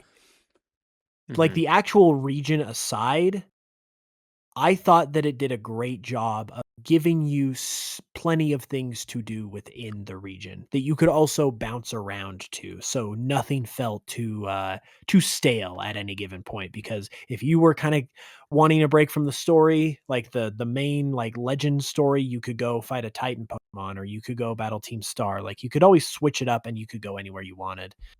So that was something that I personally liked about it. So I'm totally cool with them doing that again. Man, it's crazy. Every time we talk about Winds and Waves, I just get so pumped. I'm like, this game is going to be real. It's gonna be real. It's coming. It's gonna be real. Listen, we're it's August. We're halfway. We are halfway to the peak. Like we're doing it. A fun ride. Like come February, it's gonna be a fun ride. What do you guys want to talk about next? I think that's pretty much all of the Gen 10 stuff. Yeah. We could go for it. Depending on how good we're doing with time, we could maybe finish on the Gen 11 discussion, because believe it or not, there was some things about Gen 11 that came up. Well, that's a good segue, actually, because in that same post about these two new directors, Ball Guy was like, Omori is still overseeing Gen 11 right now. Like he's working on Gen 11 right now. So Omori's not out of the picture, like not totally. That's what I mean, like in an oversight role. So crazy enough, Gen 11, things are happening with Gen 11 already, and we saw it in the Terra leak. The Ball Guy recently had posted that there's another code-named game that he knows of, and it was called P30. And I personally thought that it would be for like Pokemon 30th anniversary, like it was some special game that was going to happen this year. But he recently divulged, I guess, or like discovered that he thinks, or he knows, I think, that it's a Gen 11 code name. So P30 is actually Project 2030 for Gen 11. I guess for the prototype, because we don't know when development will start for this game, but the prototyping has definitely started. As you can see in this tweet, if you want to read it, it's very, I think, accurate. Central Leaks writes, usually new gens start prototyping the same year the previous one is released. The new gens start prototyping the same year the previous one is released. Okay. Prototyping Winds and Waves starts 2022, same year as SV. Okay. For Generation 11, though, it started prototyping back in 2024. due to Gen 10 delays. Gen 11 also indirectly has had more development time, so it doesn't surprise us to learn that the code name for Gen 11 still is Project 2030. It's certainly doable. What he's referencing is, because it's Project 2030, are they still planning on putting out Gen 11 in 2030? Because that, to me, that's its code name currently right now. Sure. Its code name is Project 2030. Yeah. It still is. It's like it could be coming out in 2030 then. Yeah, so that would be going back to a 3-year, almost 4-year development time between games. Based on our conversations today, some of those conversations were in the Secret Power episode, the bonus podcast that we release every single week for paid members. If you're interested, $5 gets you access to over 100 episodes of exclusive podcasts. Just a quick little plug there. In our conversations today that we've had, us three, I really am starting to think, I mean, I've been saying this now for months, but it's starting to feel more and more real, especially with this information, that I think 5 years is the new 5 years is the new generation length. I don't think it, like, 3 years made sense when games were a lot easier to build, when there was a lot less riding on every single release. And just like with the state of how expensive everything is, I don't know. I feel like 5 years per generation, per Pokemon generation, I think on surface, maybe that sounds like a loss. Like, oh, that's a bummer. We have to wait longer. But like, I think Game Freak and the Pokemon Company have a lot up their sleeve. We've got Pokopia. We just did a full episode just talking about Project Seed, which is an MMO that's a live action game. We talked about, I think there's a lot of evidence suggesting that we're going to be seeing ports rolled out over the next couple years. Never mind the next Legends game, which we haven't talked about today on the podcast. Never mind DLC for Generation 10. Like, there's a lot of things coming down the pipeline.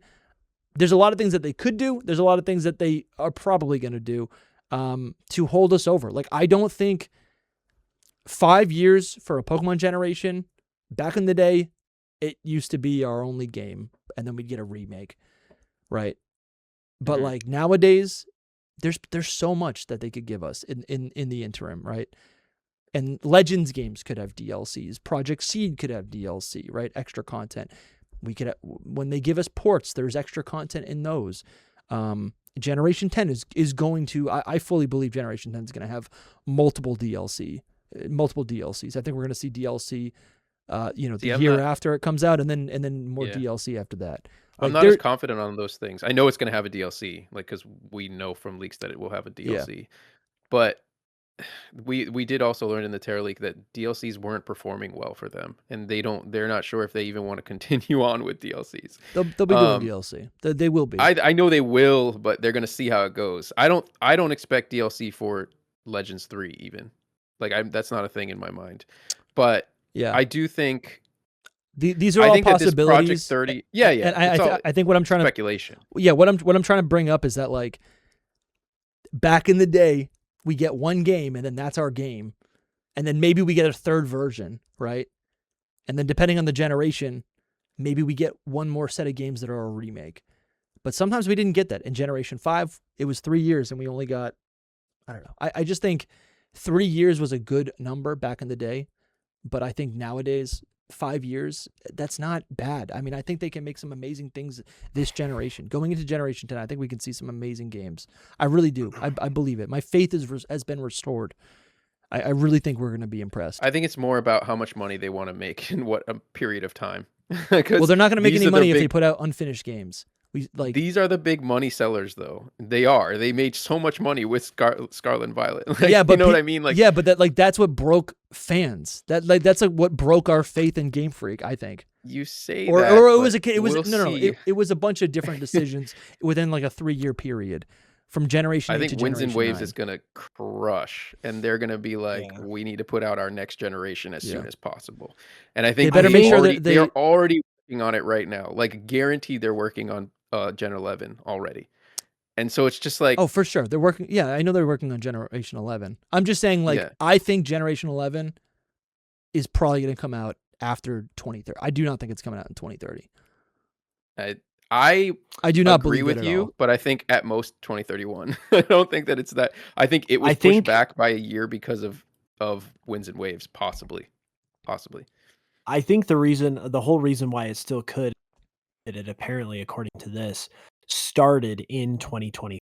So 2030 to 2024 is 6 years, and Exactly. winds and waves will not even have that much time to develop by the time it comes out next year because it started in 2022. So there is still I do think, like, especially for games of this size that are just getting so big, 3 years does feel like a short turnaround. For sure. So For sure. I think 2031 would probably be like the perfect time frame, to be honest. But I could see them doing 2030 just because if they've had that extra time, then it could be kind of seen as a way to right the ship a little bit. Because if Winds and Waves got delayed, and then on the flip side, they're able to have more time for Gen 11, they might want to be like, oh, let's release it in 2030 because we can, and then we'll kind of be back on track with our schedule or whatever. 2031 sounds fun.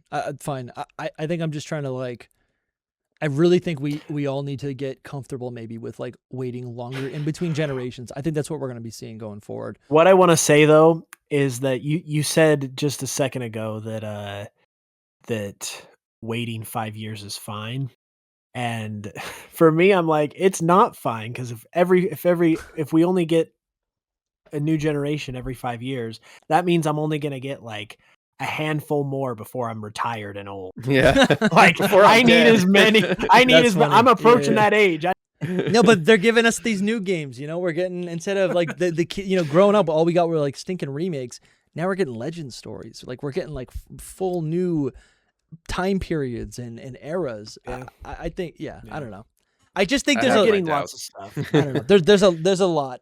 Like all I'm saying is, like, a generation used to mean just the one game and maybe some add-ons with the same assets. But I'm like, that doesn't seem like the ecosystem we're in anymore. We're in the Champions era, you know? Competitive has been pulled off of the mainline games.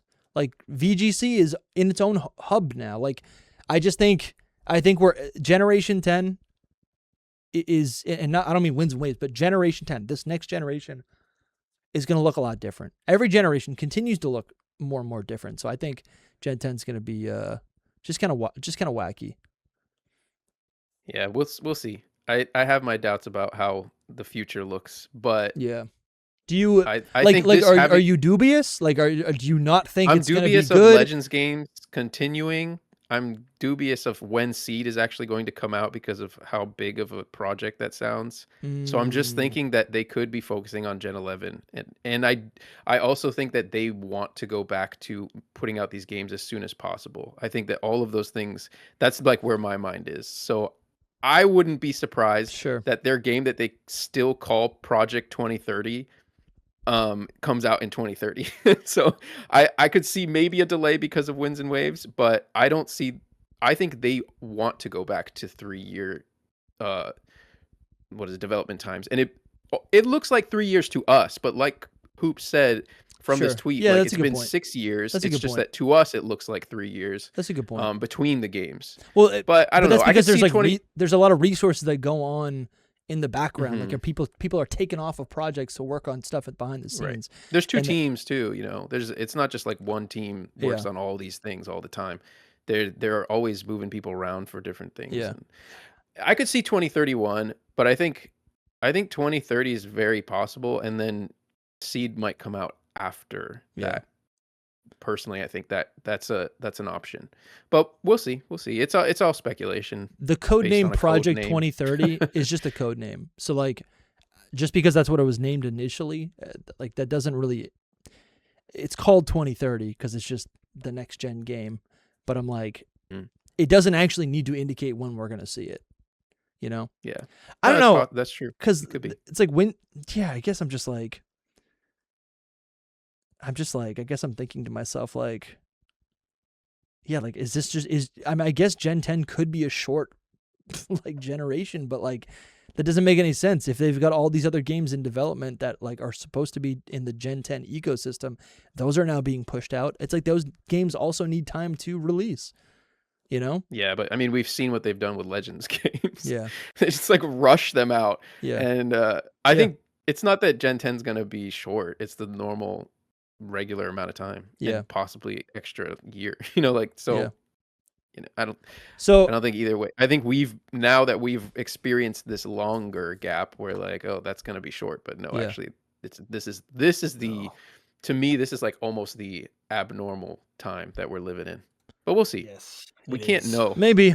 We can't know really. We've had so to put it in perspective, prior to 2024 when ZA was announced, and then didn't come out, and we had the famine year.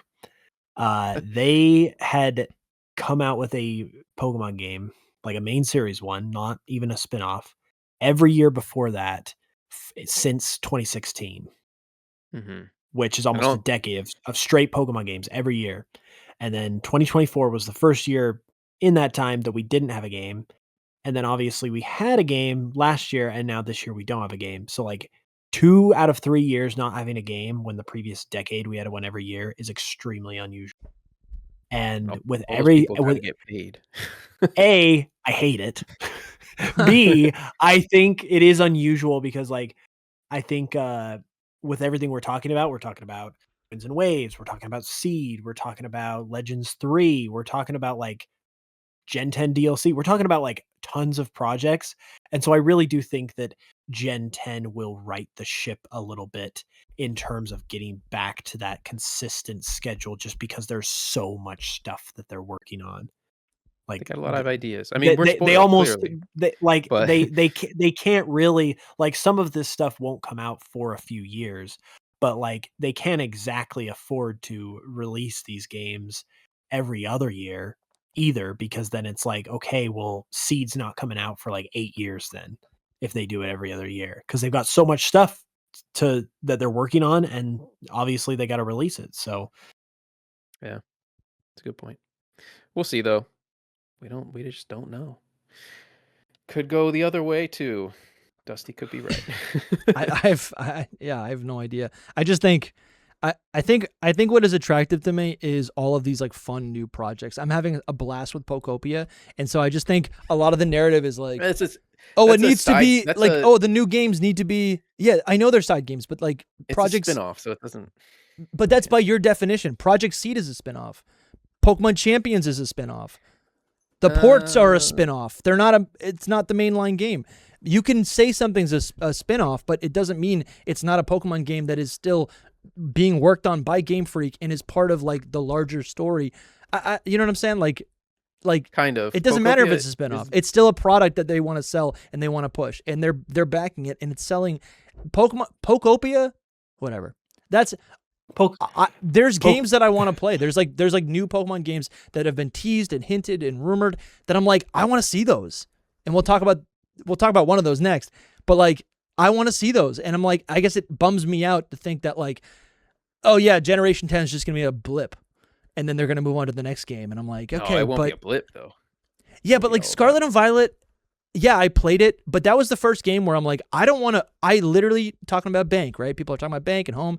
I didn't move any of my Pokemon that I had brought from, even as far back as the Generation 2 like eShop virtual console, whatever, right? Like I had my Typhlosion in Gold version. I brought it all the way up to Generation 8. I was battling with all my Pokemon from Sun and Moon, from X and Y, from Oraz. I brought them all the way up to Generation 8, and Gen 9 came out, and I said, the box system doesn't work. This game is ugly. I didn't transfer any Pokemon into that game because I'm like, why would I? They're also going to lose all their battle sets, their battle moves, and that bummed me out. And I'm still a little bit burned, and I've had tons of fun with Scarlet and Violet over the years. Online, shiny hunting, whatever. And the game, it looks so much better on Switch too. And so I guess I am hopeful for Gen 10 and to play this game, but part of me is also like, why are we like, I don't want to go back to 3 years if it means we're going to get another crappy rushed release, Mm-hmm. Like in my mind, and I know a lot of this is just perceived versus like I don't know what happens behind the scenes, but like, I don't know. I'm like, I don't know. I think I'm a little conflicted. I'm like, I think they can take their time because I want to play the next Legends game. I want to play Project Seed. I would like them to release ports. And maybe this is just all wishful thinking on my end, but like, I don't want just a brand new generation every 3 years. If they're not going to be of quality, and everyone has been feeling in their bones, even us, for the last 10 years, is that the Switch era games suck because they're not up to par. They're not up to the quality that we grew up with when 3-year dev cycles made sense. So I'm like, take 5 years. You talk about somebody else, because I've been saying forever. I'm all about all this. I don't think the Switch era games. You hated bad. ZA. Yeah, ZA I hate. I don't want to play Legends games. Actually, you said I'm fine playing Legends games. I want to play the Legends games. Like, I don't actually want to. So I want to play the Gen 10, the Gen 11. Those are the games I want to play. All right, sooner than later. I want to play those too, but I'm like, there's other games that matter to a lot of fans. And so like, if everything's just gonna get shelved, I don't know. I just feel like there's been a lot of corners that have been cut. There have been. And so I'm like, just take an extra year. It's fine. And listen, I've been saying this. It's probably because of where I'm at in my life. I have less time. I have less disposable time to play games. So it takes me a lot longer. But I'm also spending a lot of time in the games that I am playing. So that's part of it as well. Because when Winds and Waves comes out, I'm putting 500 hours into it. No problem. But I'm like, I don't need to rush to the next game because they're going to put out a DLC that I'm going to want to play. There's going to be Pokopia DLC. They're going to put out Seed. I'm going to want to play Seed. I'm going to want to play that, right? A lot of people are spending a lot of their time in Champions. I'm not doing that because that's not what I would prefer. But Champions is part of this as well. So yeah, I don't know. I'm just like, I think, I mean, bro, of course I would want every Pokemon game I could ever imagine immediately, Mm-hmm. Of course. Well, no, not immediately. There needs to be some time in between. I know, but I don't think 3 years is like realistic if you want a good game. We'll see. Because maybe you get new but Pokemon. That's the trade-off. That is the whole point. I mean, if you're talking about pure development time, I agree with you, and I would advocate for 4 years because I think 4 years is the compromise window of time. Yeah. But the whole point of this particular conversation is the fact that it's not actually 3 years; it's 6 years according to this. So this particular game could still make that window. Yeah, because they've had all that extra time. And listen, maybe I'm talking about it out of my butt because Scarlet and Violet also I feel like no one talks, or people talk about it, but like Scarlet and Violet was also like hindered because of the global pandemic, like I think I forget that sometimes, so maybe I'm wrong, and maybe they can cook on a 3-year schedule. Sure. Okay. If that's the case, then I'm happy to take that. I just want to make sure the games are good. I want to be proud of these games, Mm-hmm. I want to enjoy them. I'm playing Fire Red and Leaf Green, and as many annoying things that there are in that game, like everything feels so intentional. Everything. Even when they block me from evolving a Pokemon before post game, that is intentional. They're trying to give me they're trying to do something there. They're intentionally pissing you off. Yeah. That's what they're doing. Because you're from the future though. That's why. Yeah. Back in the day you wouldn't even have known. So listen, I'm happy to be wrong. I don't care. I just think like I'm not happy. I think they want to cook. I think they want to cook and put out stuff that's actually good. And as you're saying, if everything gets delayed, that means things can continue to be delayed. You know? That's true. It can just push everything forward. I mean, that's the whole thing though. Like this was planned to be in 2030 and then there were delays. Yeah.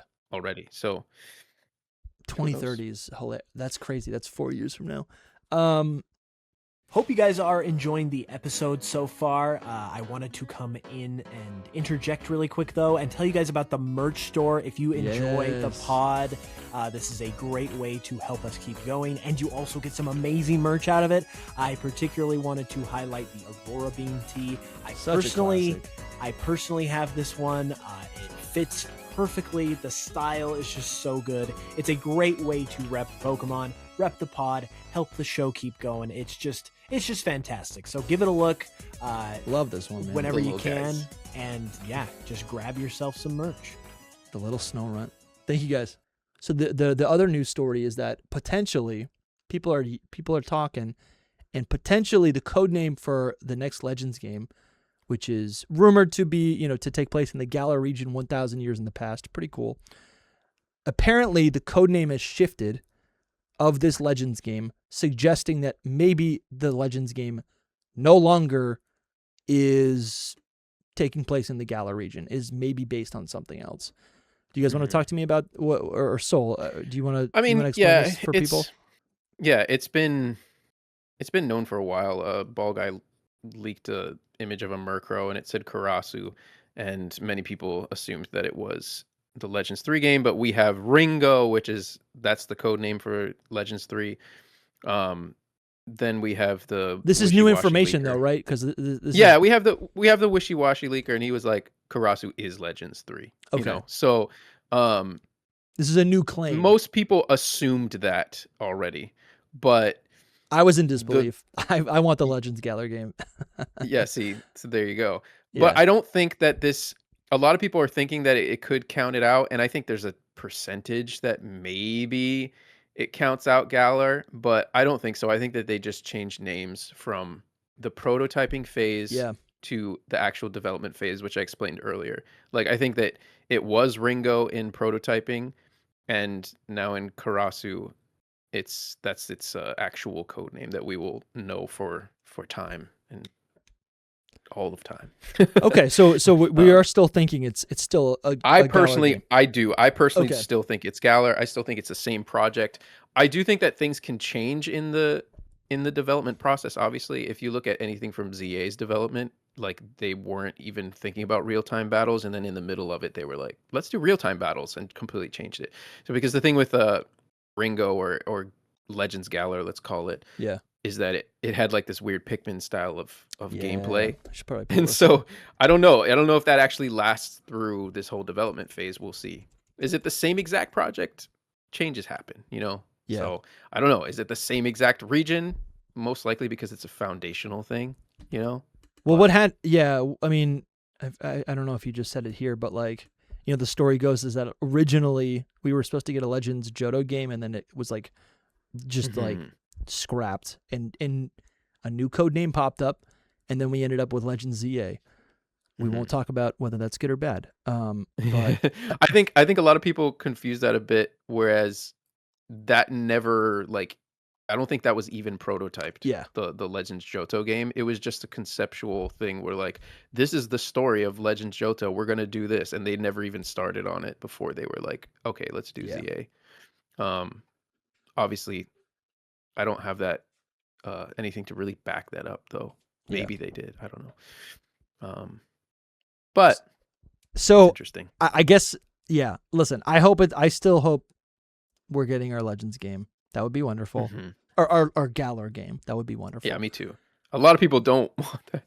But I don't know. It's because they're burned by Galar. But I'm like, this is good. Galar is good. Galar. Galar is good. It's just like, again, there's a limitation of like the video game, but not necessarily the lore or whatever. Just a random idea that just came to my mind, which I think is kind of fun, right? Because I try to think about like, okay, this new Legends game. Yes, there's two other previous games, so Game Freak's gonna like compare and contrast ZA, Arceus, pick and choose what fans like, but also try to give us something new. They're not gonna just give us something that's like has been done before. Random idea: we get a Legends Galar game, but what if it includes like a little bit of like Ireland? Because we saw in the Gen 8 I love that. beta, the original Galar region was going to contain a landmass that was representative of Ireland, and that was scrapped. And so now I'm just thinking right now, I'm like, oh, this would be kind of fun. Like if we got a Legends game that basically, kind of like how like Hisui, like they renamed Sinnoh, like it's still it's canonically the Sinnoh region, but it's much different. Like the way you interact with it is much different. That'd be kind of cool if we got like a Legends Galar game, but there's like new areas that we've actually never seen before. Maybe there's like new starter Pokemon that we've never seen before.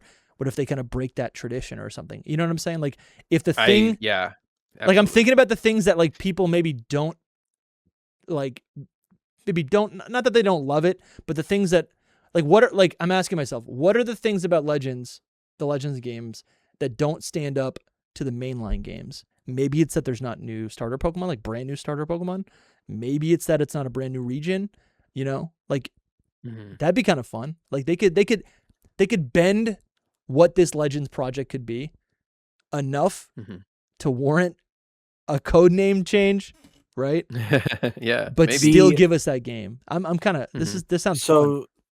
to address your point, the reason why Legends Arceus was so successful was because it's so different compared to the run-of-the-mill Pokemon game. Yeah.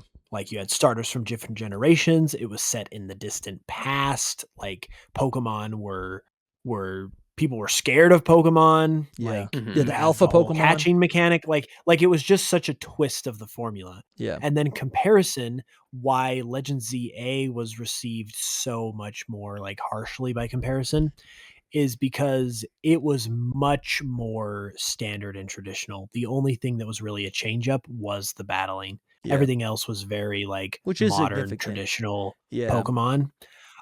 So with this is very much the Legends Arceus side of things, where it's very different, very much of a twist. And so, like, I think as long as you maintain that, you're going to have a game that a lot of people are going to want to buy, not only because they want more Legends Arceus, but because it has that twist factor to where it's like, this is new, this is fresh, this is not something you've experienced before.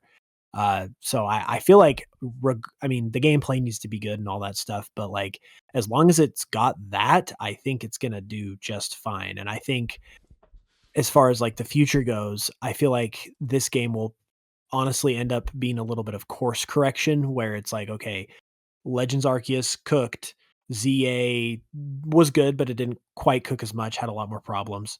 So now Galar is going to go back to the Legends Arceus recipe, and it's going to cook again, and then they're going to be like, okay, like, we have to stick with this. And it's going to, I think, honestly, I think it will sell enough that they'll keep doing them. Like, I do kind of feel like, yeah, it is tricky, because it's like, it's just like, it seems so obvious that Legends games should just continue forever, because they're just, it's such a fun idea. But we also said the same thing about remakes once upon a time, and they're changing as we speak right now. So eventually they could decide we don't do Legends games anymore. But based on pure sales, I definitely think Legends 3 will set, like, if it is more or less what we know, like, it's in the distant past of Galar and all that stuff, I think it will do very well, and I think they'll want to keep going. I agree with all that if they do actually go back to more of a Legends Arceus thing, and they should, based on what happened with ZA, whatever they've seen. But I think that the Legends series is their series to like experiment with, you know? They just like want to change things up. I love the idea of changing the starters. Like, maybe they're not like all the, different starters from different generations or whatever. Like, even in ZA they did it differently, where it's 2 from Johto. They could be brand new starters for all we know, but that might be a little too similar to new generations. Well, I mean, that they could bend that though, like, they could do that. Yeah, they can bend. Well, think about like, because this is honest to me. Like, what if they test that? I'm sorry, Hoops. Like, what if they test that? We get a new Legends game, they give us brand new starters, and then they make an extra 10 million units, and it sells as much as. I mean, that's ridiculous. The amounts of money. I'm just saying, like, and it sells as much as a brand new. I think it would. Game. I think it would do a lot for them. Like, that would be crazy. If those were like the only new Pokemon, they just did those 3 as the only new Pokemon, which would be Ireland starters. Yeah, which would be like 9 of them or whatever. Yeah. But sorry, and then they do forms and stuff. But I think that would sell a lot, help a lot. I was going to mention a similar sort of, like, imagine Legends ZA was like the same game that it is like today, but instead of placing it in the modern day, they put it in 1800s France. So they did a past thing. Like, to me, so much better. That would have sold like 1 or 2 million more copies right there by itself, because it's been different. It would have just had so much more of a spiciness to it, that it would have caught people's attention. And the balance. Like, all you have to do is that little change. Well, the balance there is like that version of a Kalos game would be different and unique next to X and Y. But they're thinking about what is different from other games that we have on the shelves at Target right now, right? And so I think that's why ZA was like so much, like, they made it modern day. It's still in Kalos, so it's like a revisit, but it has Mega Evolution. It has real-time combat. Like, it had all these things that like were in contrast to Legends Arceus. and any other don't- game on the market. Like I think that's I'm just saying that's why I think that's why it was like this, and they didn't do a past game. I'm not saying that's good or bad. What you're saying is making sense, but it's kind of ironic because it's like Yeah. it's like they want to make a game that's like different, so they're not giving us more of the same. Yeah. But the whole point of when you release a game and it blows up and everyone loves it is to give us more of the same. More of the like, same that people like. This, yeah, exactly. This is a situation where it's like that you got to do that because it's like, and you can have your cake and eat it too in this situation because Legends is the game where you do different things. So you can still do all the different things, but just like give the people what they want in terms of the familiarity of Legends Arceus. And then you're golden. In their defense. All that to say is I am cautious about what Legends 3 would be like with the system that they currently or that they wanted to do, what leaked from Ringo, which is like the whole Pikmin style battle thing. I don't know if even I have want a team.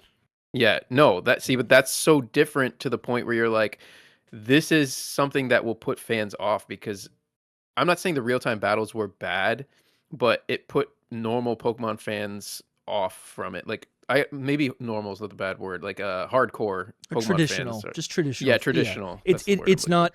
It's not what you remember from when you were a kid. It's a different game.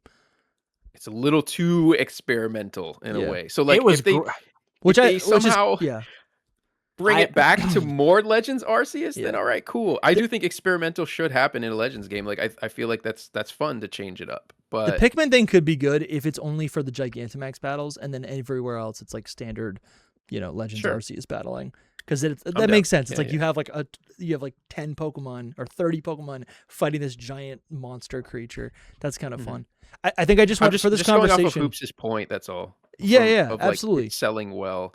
I think if they go back to more Legends Arceus things, for sure it'll sell better. I think they changed it up. I just want to bring this up. I have the sales numbers right here, right? Like Legends Arceus comes out, and this is after many years of it being out. It's right under 15 million units, and it's ranked. It's sold.